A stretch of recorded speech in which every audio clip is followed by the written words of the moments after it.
In this tutorial, we're going to check out Elementor 3.0. It is now live for public consumption. You can update your website and have Elementor 3.0 running on your site immediately if you want to. Back up your site first to make sure if anything goes wrong, you have a backup. But Elementor 3.0 promises us three things: global settings, a theme builder, and performance enhancements. I check out the first two. I walk you through how they all work in this video. And the third one, we test at the end of this video, and you'll see what I found when I compared version 3 to version 2 in regards to performance. And it's not pretty. If you have any questions or comments, please leave them down below this video. My name is Bjorn Allpass in WP Learning Lab, where we help you get better at WordPress so you can earn more for yourself, for your customers, and for your business. If you haven't done so yet, make sure to click subscribe and ring the bell so you don't miss any future videos. Now let's get started on this one. We're going to start with the global settings. Let's create a new page. I'm just going to control click or command click on add new to make a new page. Then click on edit with Elementor. And if we click on the hamburger icon over here, we have site settings. In the design system, you can pick global colors and fonts that you can choose while you're building pages to make your designs more consistent. The theme style section allows you to set defaults when these options aren't applied yet. So if you, for example, import a template or just add a button onto a page, that page comes with a certain set of styling, usually defined by the theme. You can define those styles right here in the theme style. So maybe you want every button on your site to be red. You come into here to buttons, you set that button to red, and when you add that button widget to your site, it's going to be whatever settings you determine in here as a default. You can obviously change those. You can apply global colors and global fonts that you set here, but having your default set up appropriately will save you a lot of time. And these site settings down here are also global, and we're going to go through all of these, some of them faster than others. But first, let's start by importing a page. I'm going to get a brand new page. I'm going to pick something colorful. These are all pretty bland. Let's choose this one right here. Insert that. And I'm using Elementor Pro. I haven't checked yet which of these features are in the free version of Elementor. My feeling is most of them will be in the Pro, but I haven't checked. I could be wrong. I'm going to change our site default layout to canvas. You can also set this in the site settings. I'll show you where you can set that. So now we have our full page site and looks great.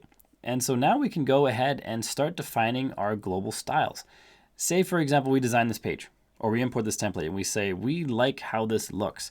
I want to have this font and this color as my default, my global default font and color. You just click on it. You go into style.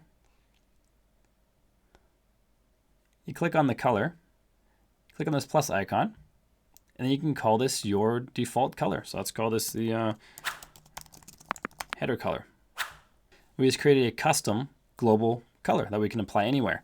This little blue globe icon says that we have a global color added to right here.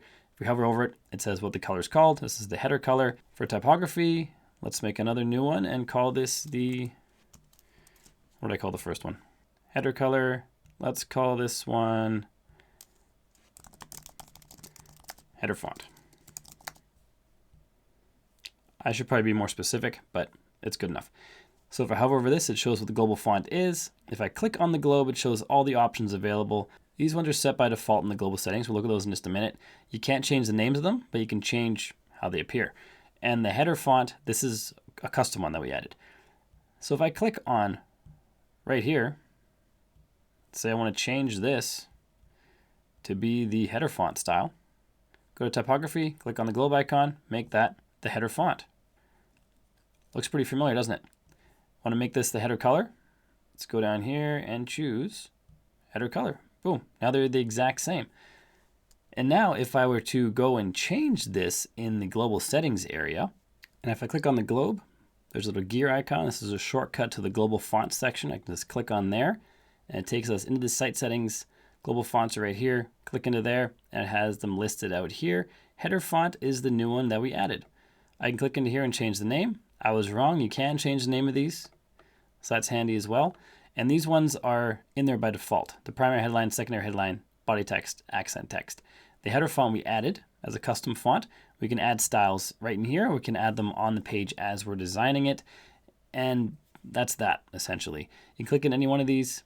You can change the settings and typography, all these settings for the primary headline, You can change all those settings for the secondary headline, for the body text, for the accent text, and whatever custom styles that you add.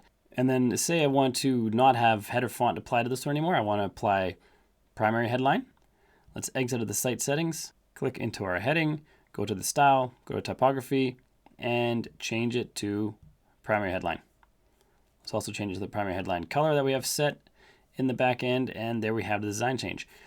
And you can apply this to anything on your site. So you can probably imagine the power of this, because we can go through and apply these colors and headings to anywhere on the page. So this one right here, let's change this to secondary headline, and let's change the color to secondary color. This one, let's change it to primary headline, primary color. This button down here, I want the hover color to be the same as this blue right here. So we're going to change the hover color of the text to the primary color. So now when we hover, it's going to be the primary color. And you go through your page and you set these things throughout your entire site. You can do it for background colors. You can do it for, let's do a background color right here. So we're in the column. Let's go to style. Let's change the background color to accent. And now this is the global color called accent. And you can change your entire site. Ideally, if you were doing this, if you're going to be really efficient, you'd have your entire site, or at least the majority of it, of all the elements set in global colors and fonts. And then you can quickly change these things throughout your site. For example, if I go into the global settings, and let's say I don't like the primary color anymore, go into global colors, go to primary color, and change this to purple.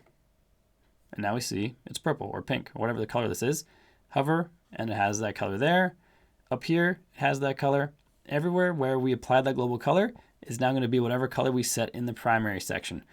That's the power of global colors. It changes everything on this page. And the true test of whether or not this is global is if it works on other pages. So I'm going to update this page to save our changes. I'm going to create a new page just to test it. I haven't tested this yet. Testing this live. We'll see if Elementor is doing this right. Because if we make a new page and apply a primary color or any of the global colors, it should change throughout.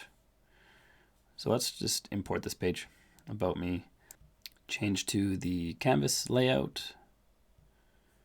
Let's give this about me up here. No, let's get to know me right here. Let's give this the primary color and save. Now, if I go back into a different page and I change the primary color, if this is truly global, it will change the primary color on this page as well. So let's go in here. Let's change this to green, kind of lime green, regular green. It's good. Update that. Come back over here. It's not changed yet. Let's refresh and cross our fingers. And did it work? Taking a long time to load. And it worked. This one is now green. If I go to the global settings and global colors, our primary is now green. And that's what we want. We can now build a website and apply our global colors and global fonts just by clicking into the element, choosing global color and font from the styles, and have that for backgrounds, for buttons, for everything you can on the site. We make a change in one spot, which is here in the global colors, and that change is applied to the entire site. This is what made building websites easy back in the day. When CSS was first introduced, you could make a CSS style sheet. Those styles were applied throughout your entire site if you did it right. Then you make one change in the style sheet, the whole site then takes that updated style. Finally, Elementor can do it too. This was a big pain in my side that they didn't have this, and there are in fact plugins that added this functionality to Elementor because Elementor didn't have it. I'm happy they have it now. It's an important part of any page builder. So you can be confident when you make changes inside the global area that it is applied globally to the entire website. Not other websites unless you import the same templates, but on this website it is. Under theme style, we can now change the default options. So under typography, we have a certain set of default settings. These are often set by the theme. So whatever theme you're using, the pages will acquire those defaults. or we can set them in Elementor, which is probably better if you're building websites with Elementor. Or whenever an element is added to a page that has text or a link or H1 through H6, it will take whatever styles you have set in here, which could be the global styles of the website as well. So you could go and set your global styles right in here in these settings. Then whenever you drag and drop a widget over, it already has these styles. You could do it that way if you wanted to. But to make this work, we have to check a box inside the Elementor settings. So let's go to Elementor and settings. We need to check this box, disable default colors, and then we need to check this box, disable default fonts, then save changes. And now if we refresh out here, this little message will be gone. Go back into global settings, site settings, typography. That warning is now gone. And now anything we set here is going to be the default. So for example, I'm going to show you really quick before we move on. Let's add a text widget. Let's put it somewhere where we can see it. Let's put it right there. This is the default of how the content from this widget is added to the page and how it'll be styled. We can come into style and then choose global options if we want, or we can set the defaults so it's closer to what we want already by going to the site settings, going to typography, and for body, choose a color. You can make this a global color if you want. So we can make this the text color. Typography, make it the body text. And we see it change as we did that. Let me undo that. Control Z. So now we have black and a certain kind of font. And now I can change this to the text and the typography to the body text. And we see it changed. Slight change, but it's still a change.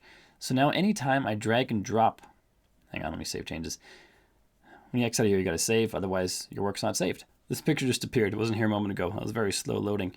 Now when we drag and drop any widget that has the body text in it, like the text editor, it will look just like this one here, which we set in those defaults.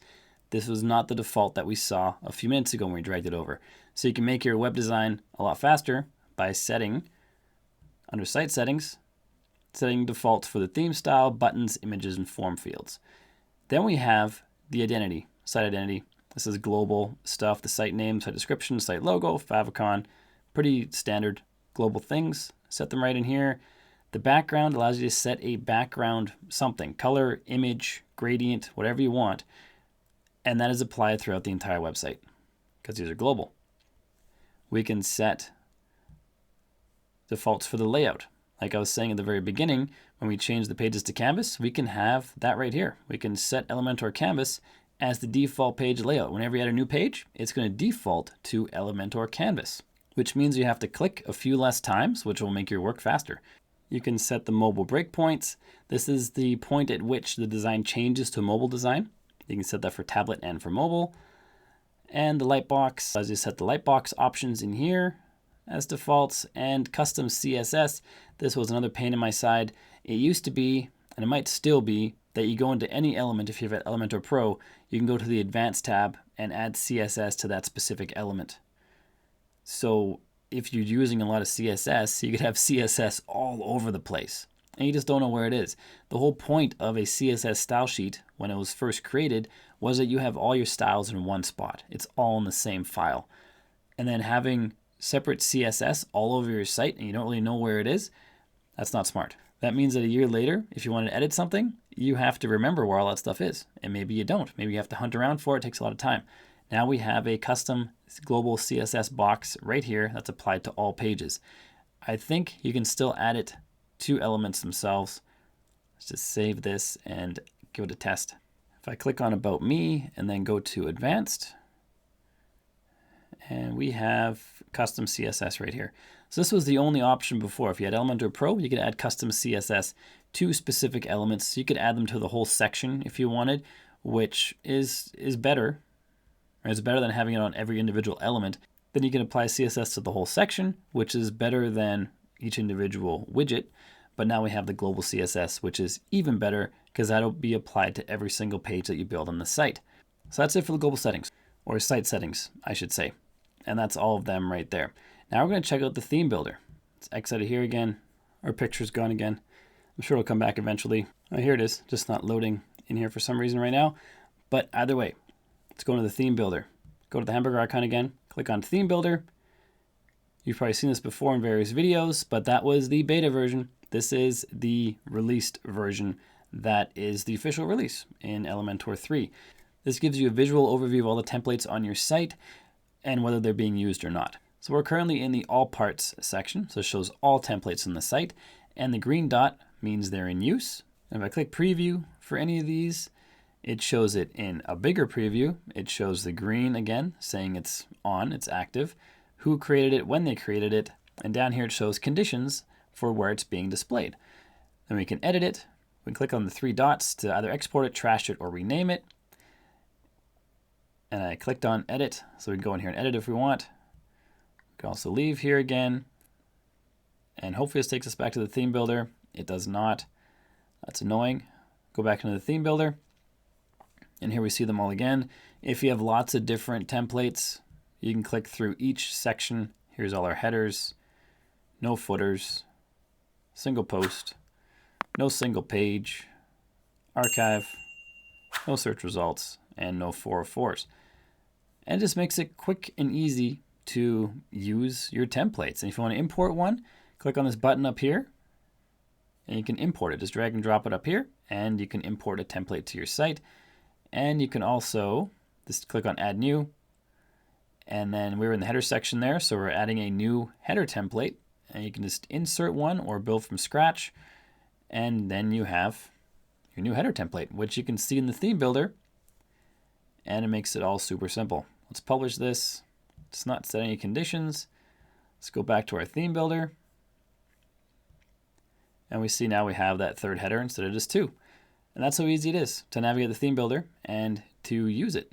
And all in all, the theme builder makes it way easier for you to manage the templates on your site. And in doing this, I want to check something. I want to click on the X to close the theme builder.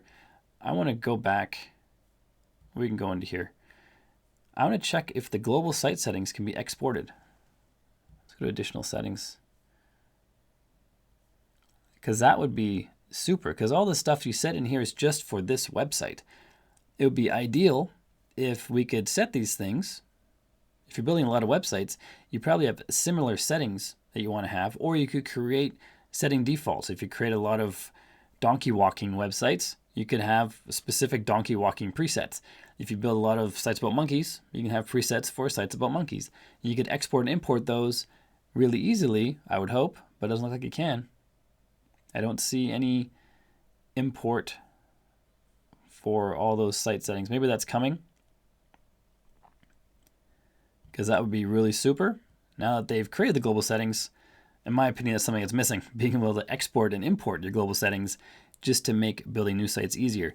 You could create the defaults and export the entire website and then import that entire website when you're building a new site, but that's not as convenient as uploading just one file to set all these settings. So that's on my wish list for Elementor. Then the very last thing we want to look at for Elementor 3.0 is the supposed site speed improvements. A lot of people have been defecting from Elementor and other page builders because they're not fast. They make a site more bloated. So I'm going to update this page. We're going to make it an actual real page.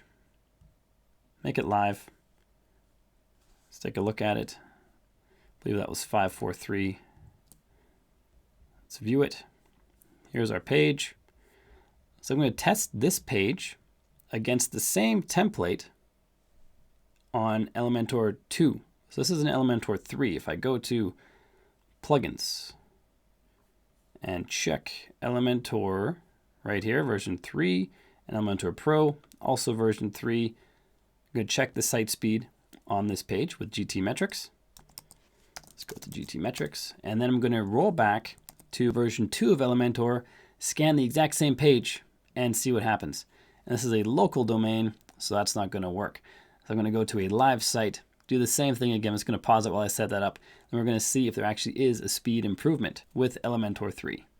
So now we're looking at a live website, elementor2019.com. It has a real site on it. It's not just a site that has just this demo page. It's actually a real functioning website. And we have Elementor Free version 3 Plus and Elementor Pro version 3 Plus as well.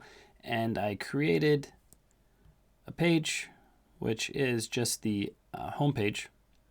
Same design we're working on. And I will test this page in GTMetrix. And then we'll roll back to version 2 of Elementor and we'll see if there is a site speed difference. So this is the test for version 3. I'll just pause it and come back when this is done. And it's all done. It has a page speed score of F, Y-slow score of C, 3.9 seconds. I have no caching plugins installed. I have no speed optimization done on this site at all, none at all. And so these are just straight up regular run-of-the-mill website numbers. And I think that's true. Let me check. If there's a caching plugin, it'd be WP Rocket. It's installed, but it's not active. And I have image optimizers installed, but not active. No page speed optimizations at all. This is how fast version 3 loads. Now, when I roll back to version 2, it should be even worse than this. So let's see. Let's roll back to version 2. Let's go to Elementor and then Tools, Version Control, and then roll back the Pro version to, I don't know, kind of gonna pick one. I want to match these up properly, but unfortunately the version numbers of the free version don't match exactly with the version numbers of the paid version. So we're gonna have to guess. So we're gonna roll back to 2.9.5 of the Pro version, and then we'll roll back to the free version separately after that. Because I found problems when we roll back the free version first, then the Pro version rollback disappears. So let's roll back the Pro version. Looks like that was successful. And now let's go to Elementor and then Tools and Version Control, roll back the free version to 2.9.8. See if that works. Click on Continue. Here it shows the Pro version of 3.0.5, even though I rolled it back. So we'll see what that's about.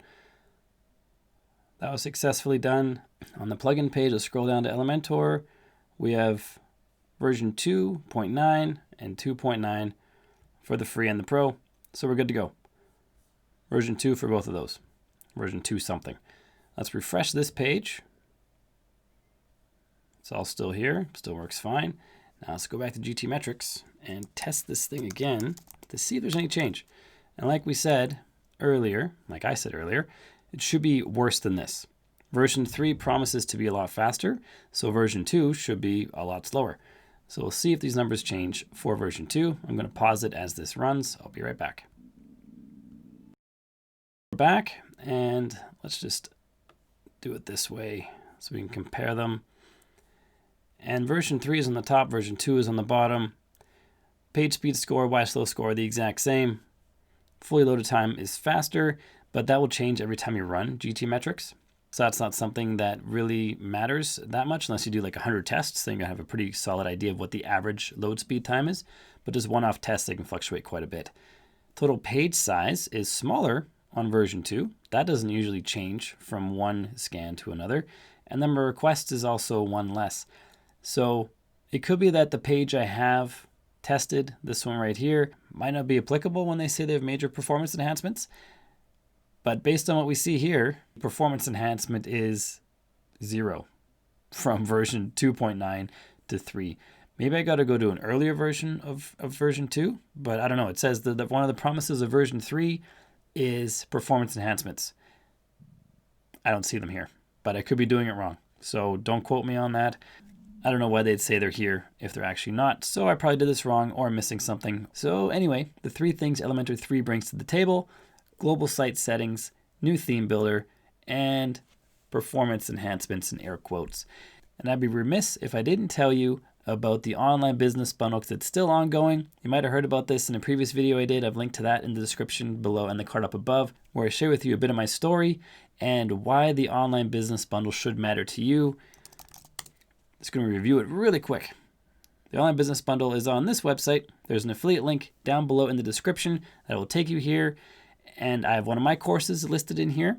And this bundle is I dropped a bit, it was 36 before, $33,000 worth of courses for $147. It's kind of a no-brainer. And the courses in here, as the name implies, online business bundle, they are focused on helping you create, build, grow an online business. And the courses cover pretty much every aspect of building an online business. If you scroll through this page, I encourage you to click the link down below and scroll through. and see what the courses are actually about. Here's a title of the course in bold and some benefits of the course down below. This is by no means all the benefits of most courses, but you get an idea of what the course is about. And there are lots and lots. I'm going to scroll down till we get to mine, because why wouldn't we? It's coming soon. As you can see, there's a lot of courses. All of these you get with the 147, and most of these are video courses. Some of the cheaper ones, like we saw one at the very top. I was scrolling down, I'm scrolling up again.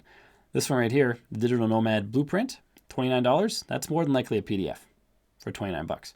These ones here for $149.97. Here it even says video lessons. These are videos, 3 hours of video for that one. Most of these are going to be video courses. This one is cheaper. That's probably a PDF. You get the idea. But there is a lot of courses. And in the video referred to earlier that you should watch, where I share a bit of my story, I explain how I got to where I am online and what I think are the two most important things that got me here.